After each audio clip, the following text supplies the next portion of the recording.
Salut tout le monde, j'espère que vous ça va, moi ça va super bien. Aujourd'hui, petite sortie photo, voilà, il y a pas mal de brouillard, donc il y a une ambiance assez féerique, assez mystique, on va dire même. Et là, je suis arrivé à un premier spot, donc je roule un petit peu à l'aveugle, je vais un petit peu au hasard. Et là, j'ai vu des sortes de, je saurais pas trop dire quoi, des poneys, des chevaux, on dirait des chevaux de trait, je suis pas trop sûr. Donc avec cette ambiance justement un petit peu mystérieuse, j'ai trouvé que ça rendait plutôt bien.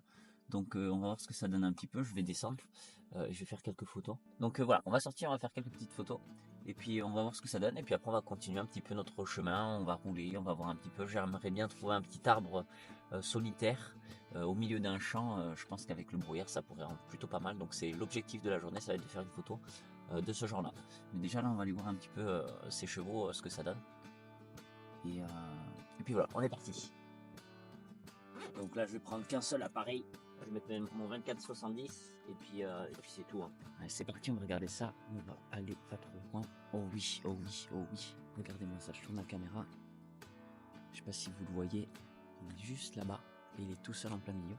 Donc je vais essayer de faire des petites photos.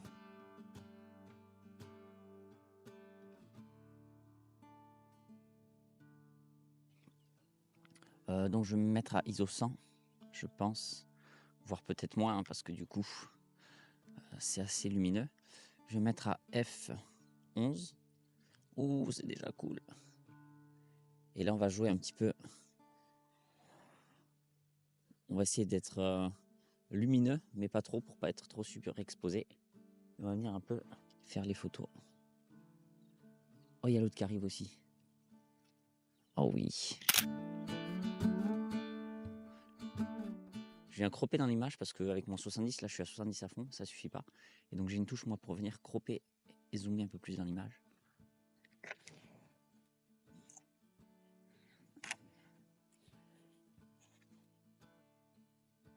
Il me regarde en plus. Hop. On va venir faire. On va essayer de bouger un petit peu. Ce qui est dommage, c'est qu'il y a des ronces tout le long. Donc je peux m'en servir aussi comme premier plan. Et j'essaye d'avoir les arbres aussi tout le long parce que ça fait une ligne directive. Je suis avec une photo qui me plaît vraiment bien. Voilà, j'essaye d'avoir un peu, du coup, sur ma ligne des tiers, j'essaye d'avoir mes ronces justement sur ma ligne des tiers. Et les chevaux, en plus, il y a des oiseaux qui passent. Je pense pas que j'ai réussi à les avoir, mais. Donc j'essaye de prendre des photos justement où c'est que je vais pas avoir trop de détails, je vais voir vraiment beaucoup de blanc, etc. Donc là, j'en prends plusieurs parce que je veux être sûr d'avoir ce que je veux. Hop, j'en fais même en mode portrait, c'est toujours bien d'avoir des photos aussi en portrait. Donc ce que je viens faire, c'est que je viens, hop, j'enlève mon objectif. Surtout ne pas y mettre les doigts, hein. Faut pas toucher, faut vraiment pas le toucher. Ça y est, il s'était coincé dans les volets du shutter. Donc là, il y est plus. On va reprendre des photos au cas où qu'il était sur mes photos. Toujours pareil, la ligne de ronce sur ma ligne des tiers. Je dézoome un peu parce que je veux quand même avoir ces arbres-là. Et je viens faire aussi un zoom. Et je viens refaire des photos comme ça aussi parce que du coup, j'avais le cheveu. Et peut-être que j'aurai moins de retouches parce que je le voyais pas. Il était au niveau des ronces, donc je pense qu'il gênera pas. Mais bon, quand même, là, je suis vraiment content. C'est pas la photo que je m'attendais. Je m'attendais pas à trouver justement des animaux.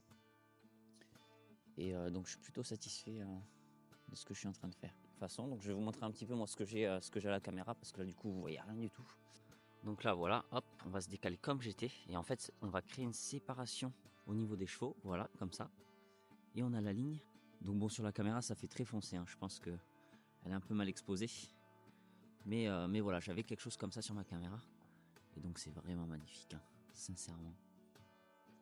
Des moments comme ça, on en a rarement. En plus, je me suis levé assez tard parce que je regarde toujours la météo parce qu'en ce moment, il y a beaucoup de brouillard. En semaine, je peux pas parce que je travaille. Et tous les week-ends, il fait beau comme pas possible ou alors il fait pas beau. Et j'ai jamais ce brouillard. Et ce week-end-là, c'est l'un de mes derniers week-ends en France. Donc je me suis dit, je vais me reposer, c'est pas grave, c'est pas grave. Et bien ce matin, quand je me suis réveillé, il y avait du brouillard, donc je me suis dépêché.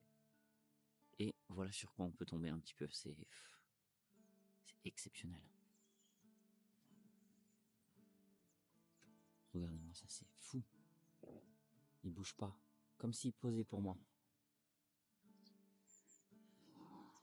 Ce genre de moments, c'est des moments magiques. Voilà, moi j'adore. Donc voilà, là du coup j'ai fait mes photos, je profite un peu du moment. Voilà. quitte à perdre un peu le brouillard, hein. C'est vraiment des moments un peu uniques et je veux vraiment profiter de ça.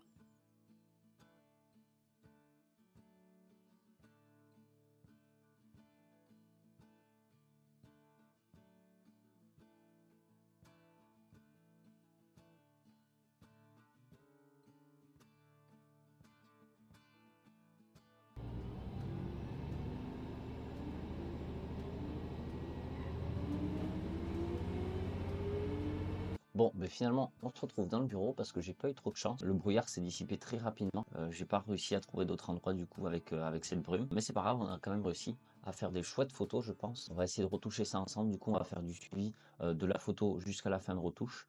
Je vais faire ça quand même assez rapidement, je vais pas prendre de temps. À savoir qu'à peu près pour une photo, je peux mettre entre une à 2-3 heures de retouche. Là, on va faire ça assez rapidement. C'est des photos qui sont quand même assez simples. Il n'y a pas forcément beaucoup de détails. Il y a beaucoup de brume, du coup, beaucoup de flou dans les alentours. Donc finalement, sur la retouche, ça va quand même se faire assez rapidement. Donc voilà les photos un petit peu que j'ai faites ce jour-là. Elles se ressemblent un petit peu toutes. On va essayer de trouver la meilleure et on va en retoucher qu'une seule. Voilà, j'ai fait plusieurs tests. Bon, ce qui est dommage, c'est que ces ronces, je pouvais pas en fait passer au-delà des ronces parce qu'en fait, j'avais un petit fossé devant et après j'avais les ronces et c'était quand même un assez gros mur.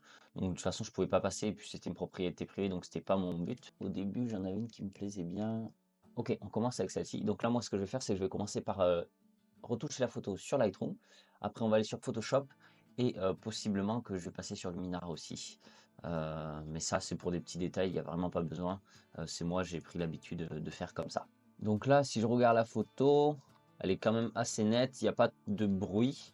Le bruit qu'on peut voir, surtout, je pense à cause du brouillard, donc c'est quelque chose que je vais garder, hein, je ne vais pas l'enlever. Donc là, pour la ligne des tiers, je vais appuyer sur le recadrage, comme ça on voit à peu près. J'ai essayé de mettre sur la ligne des tiers du bas les ronces, avec tout le reste sur le haut. Pareil pour les chevaux, j'ai essayé de les mettre sur la ligne de droite, et on peut voir que les arbres viennent justement ramener un peu tout vers le centre, avec cette diagonale à gauche et cette diagonale vers la droite. Donc là, ce que je vais juste faire, c'est que je vais venir recentrer un petit peu mes chevaux sur ma ligne des tiers ici. Voilà, comme ceci. Voilà, je vais appuyer sur Entrée. Donc là, on est plutôt pas mal. Et maintenant, on va partir sur la retouche normale. Donc la photo, normalement, est plutôt droite. J'utilise le niveau qui est directement intégré dans la caméra. Donc normalement, on est plutôt pas mal. De toute façon, avec le brouillard, même si on n'était pas droit, ça se verrait pas trop, je pense. Donc là, on va faire de la retouche. Ce que je voudrais faire, c'est éclaircir l'image. Parce que le brouillard, normalement, il était beaucoup plus clair. Donc je regarde en fait mes arbres dans le fond. Je vois qu'il y a encore du détail. Donc je vois qu'il y a encore des arbres qui sont apparents. Donc même si on a du mal à le voir, peut-être que vous ne le voyez pas sur YouTube. Mais là, on peut encore voir les arbres. Donc je continue jusqu'à ce que je sois à la limite de les faire disparaître. Donc on va se mettre à 1/3. Voilà, on a un stop de plus du coup. On a une exposition d'un stop de plus. Donc si je fais un avant-après, voilà. C'est vraiment presque ce que j'avais moi le jour même. Le brouillard était beaucoup plus blanc avec le soleil, etc. Moi, j'avais assombri l'image exprès justement pour avoir un peu plus de flexibilité à la retouche. Donc là, par contre, j'ai un petit problème de coloris. J'ai l'impression que l'image est trop verte et un peu trop jaune. Donc là, on va remettre un peu de bleu et on va mettre du rose. Je regarde. Si je mets la pipette, parce que le brouillard est censé être blanc, qu'est-ce que ça me donne? Ah, ça va trop sur du vert, je trouve. Donc je vais remettre un peu de rose. Hop là. On fait un avant-après pour voir. Ok, là on n'est pas trop mal. Je vais voir avec ça qu'est-ce que je peux faire un petit peu avec les ronces parce que c'est pas forcément très joli. Je vais faire un dégradé après un petit peu pour ajouter de l'ombre. Donc pour l'instant je vais faire l'image en globalité et après je vais rajouter des petits filtres. Donc pour l'instant on s'en occupe pas trop. Haute lumière, je pense qu'on n'est pas trop mal. Les ombres, voir un petit peu. Je pense qu'il faut un petit côté justement où c'est qu'il y a des ombres, hein. On va augmenter un peu la texture je pense. Et la clarté, vraiment à peine.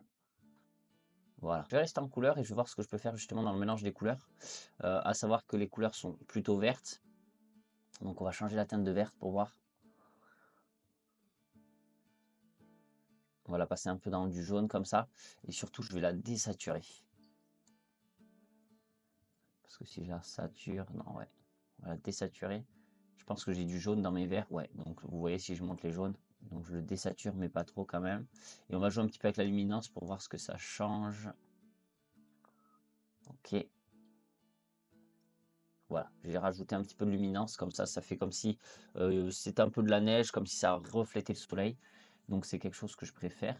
Si je fais un avant-après que du mélange de couleurs, voilà, on peut voir que ça n'a pas changé grand-chose, mais c'est suffisant. J'aimais pas trop cette teinte de verte. Et après sur le reste, on devrait être pas mal. Ok, maintenant on va faire des petits filtres. Alors, je vais commencer par un filtre vers le bas, un filtre linéaire. Et je vais essayer de reprendre un peu la courbure justement de ces ronces, là comme ceci. Je vais enlever du blanc, du coup pour assombrir. Je pense que je vais enlever de la haute lumière parce qu'on peut voir qu'il y a des petits reflets blancs que je suis pas trop fan. Voilà. Et l'exposition aussi. Donc j'essaie de garder un petit peu de détail quand même. Voilà. J'enlève du contraste parce que le contraste, si on en retire, ça vient adoucir un petit peu. Et du coup, c'est un peu ce qu'on recherche. Et comme ça, on va pouvoir encore baisser un peu l'exposition. Hop. Là, je pense que je suis un petit peu haut. Je vois que ça touche un peu le haut de mon image. Donc je prends mon filtre linéaire et je viens, hop, le descendre un petit peu. Ça, c'est un avant, ça, c'est un après. Voilà, on n'est pas trop mal du tout. Je vais aller sur Photoshop. Je vais retirer 2-3 merdouilles qui m'embêtent. Cette branche-là, elle me gêne un petit peu. Celle-ci, je l'aime bien parce qu'elle vient remettre l'œil sur les chevaux. Donc, elle vient indiquer où sont les chevaux. Elle vient dire comme si s'il y avait une flèche qui venait nous indiquer où est-ce qu'ils sont. Et en plus, avec les arbres sur les côtés en diagonale, ça vient un peu resserrer le cadre. Donc, ce qui aurait été parfait, c'est que je me déplace pour mettre les chevaux au milieu. Mais j'ai essayé et on peut voir sur les photos où c'est que j'ai essayé, c'est celle-là. En fait, je suis trop collé aux ronces et on ne pouvait pas voir, mais les ronces, moi, je voyais même pas la vue, donc j'avais les bras levés et c'était quasiment impossible de faire les photos. Donc j'ai fait celle-ci, mais c'est pas du tout satisfaisant. Ce qui aurait été bien, ça aurait été vraiment de baisser encore plus mon cadrage et de mettre les chevaux vers ces lignes de fuite justement pour recentrer encore plus l'œil sur ces chevaux, mais c'était pas possible à cause des ronces. Donc on va retourner sur mon image et on va partir sur Photoshop. Modifier dans Adobe Photoshop. Ok, donc là on est sur Photoshop. Donc la première chose que je vais faire, moi, c'est que je vais zoomer dans l'image et je vais venir regarder mes contours parce que les contours c'est super important. Et je vais venir voir qu'il n'y a rien qui me gêne, voir si je trouve pas de points de saleté, etc. Donc là j'ai ce poteau là, j'ai fait exprès de le mettre là, il n'est pas gênant. C'était voulu parce que en fait si je le coupais, on voyait le fil qui pendait, on se demanderait d'où ça vient. Là je l'ai laissé un peu apparaître, comme ça on se pose pas la question, on sait d'où ça vient. L'arbre aussi, j'ai fait attention à ce que mon bord passe bien sur le milieu de l'arbre pour pas que j'ai un petit peu de blanc, sinon j'aurais dû recadrer, donc ça aurait pas été un souci. Mais c'est quand même assez important de faire son cadrage si possible directement dès le début, comme ça on n'a pas de perte de qualité, parce que quand on vient zoomer dans l'image, forcément on perd un petit peu en qualité. Donc là, mon bord me semble plutôt pas mal. Je vais regarder au centre maintenant si j'ai pas de saleté. Après, je pense qu'avec la brume, ça se verrait pas trop s'il y avait des saletés sur le capteur. Mes poneys sont très bien. Alors je sais pas si je pense pas que ce soit des chevaux, hein. Je pense que c'est une certaine espèce de poney. Je ne saurais pas dire, hein, je m'y connais pas du tout en équestre. Mais bon, voilà. Donc là, on va essayer de retirer un petit peu cette partie-là. Donc il y a plusieurs méthodes. J'aurais pu utiliser l'outil tampon, clonage, etc. Sauf que là, je vais utiliser l'outil Content Fill Aware qui est fait par IA et qui marche très bien. C'est un outil que j'utilise assez souvent. C'est un peu triste parce que ça facilite la tâche pour plein de choses. Mais en même temps, le rendu est tellement exceptionnel que je vois pas pourquoi je m'en priverais. Donc là, on va essayer de se garder la ronce là. J'aime bien le fait qu'elle soit arrondie et qu'elle vienne repartir sur notre ronce vers là. Et ça vient aussi ramener l'œil sur les poneys. On va dire que c'est des poneys, hein. Donc là, je vais essayer, comme je disais, de garder celui-ci. Hop, donc je viens chauffer comme ça. Hop là, cela, et voilà. Donc là, j'ai ma sélection de fait. Donc je fais remplissage génératif. J'écris rien parce que je veux justement qu'il me l'enlève. Si vous écrivez quelque chose, c'est pour qu'il le remplace par autre chose. Donc moi, je veux pas qu'il le remplace, je veux qu'il le supprime. Je viens là et je dézoome, comme ça j'ai une meilleure vue globale de mon image. Et bien sûr, j'attends, donc selon votre ordinateur, ça ira plus ou moins vite. Donc là, je suis pas trop fan, on voit qu'il m'a mis une petite merdouille ici. Hop, deuxième, c'est mieux. Troisième, non. Je vais refaire générer. Si vous refaites générer, il va reprendre votre ancienne sélection et il va regénérer. Et vous pouvez faire ça un maximum de fois que vous voulez. J'aimais bien quand même la deuxième, mais c'est juste pour voir s'il me trouve quelque chose de mieux. Je vais rester sur celle-là, ça me gêne pas. Ça pourrait être là, c'est pas un souci. En plus, on voit qu'il y a le bâton qui, hop, je bouge ça. On voit qu'il y a un bâton justement de ronce qui va vers le haut, donc ça aurait été bizarre qu'il disparaisse à ce niveau-là. Donc si je fais un avant, après, ça m'a quand même bien fait disparaître. Voilà, l'œil n'est plus attiré vers le côté gauche. Il y a quand même un grand espace vide là. Je ne vais pas venir recadrer l'image parce que cette partie est très importante. Et on peut voir si je dessine. Il y a quand même pas mal de lignes qui nous ramènent à notre image. Donc là, si on voit une ligne qui va là, là avec les arbres, il y a une ligne qui va ici, ici aussi, là aussi. Et ici, il y a une ligne aussi qui est importante qui vient remonter. Donc en fait, dans la lecture de l'image, ça vous ferait, vous regarderez la ligne là, ça vous ramène ici et vous regarderez à peu près vers ici. Donc c'est ce que je dis, si j'avais mis les chevaux ici, ça aurait été vraiment parfait. Donc c'est quand même visuellement pas dégoûtant non plus. Du coup, il y a aussi ces petites ronces là et là qui ramènent ici et après il y a celui-là qui vient ramener vers la vue, vers les poneys. Donc au final, on n'est pas trop perdu non plus dans notre image. Donc là, je suis satisfait, j'ai tout retouché, voilà, j'ai enlevé ce qui me déplaisait. Donc je vais appuyer sur CTRL S ou fichier ici enregistrer. On va voir qu'en bas à gauche, il y a une petite barre qui se fait et ça va venir remettre l'image sur Lightroom. Donc c'est génial ce fait qu'on puisse passer de Lightroom à Photoshop, de Photoshop à Lightroom. Donc là, on retourne sur Lightroom, on attend un petit peu, paf, ma photo est passée. Je regarde si je mets un petit coup de peps. Donc, petit coup de peps, moi, ça va rajouter un petit filtre en haut. Ou alors, j'ai le preset qui, lui, vient rajouter un petit peu trop. Donc, le peps qui vient juste rajouter une lumière en haut. Je regarde si c'est nécessaire. Ouais, c'est pas trop mal. Ça vient rééclaircir un petit peu le côté gauche de mon image. Ça vient un petit peu balancer mon image. Et puis voilà, donc là, j'ai mon image finie. Donc voilà, ça aurait pu être une vidéo un peu plus courte, hein, si j'avais juste pris en compte le fait du shooting. Mais du coup, je trouvais ça intéressant, du coup, sur une vidéo courte comme ça, de montrer un petit peu les étapes qui suivent, donc pour la retouche, etc. Donc voilà, c'était tout pour aujourd'hui. C'était une petite vidéo. Bon, avec la retouche, ça a pris un peu plus de temps. Mais c'est tout ce que je voulais vous montrer. Donc on se dit à une prochaine pour une prochaine vidéo. Les prochaines seront sur Hong Kong. Donc je ne sais pas comment ça se passer. Moi, je pars vendredi là sur Hong Kong. Sur Insta, je vais essayer de mettre un petit peu plus de story justement de comment ça se passe, le behind the scene de Hong Kong, etc. Donc n'hésitez pas à me suivre. Et sur YouTube, n'hésitez pas du coup à mettre la petite cloche, vous abonner, un petit pouce bleu et surtout un commentaire, voilà, sur ce qui vous intéresse comme vidéo, ce qui vous a plu sur celle-là. Comme ça, vous me suivez un petit peu et on verra un petit peu ce qui se fait à Hong Kong. Il y aura sûrement beaucoup de street photos. Je vous dis à une prochaine, j'espère que cette vidéo vous aura plu. Allez, ciao!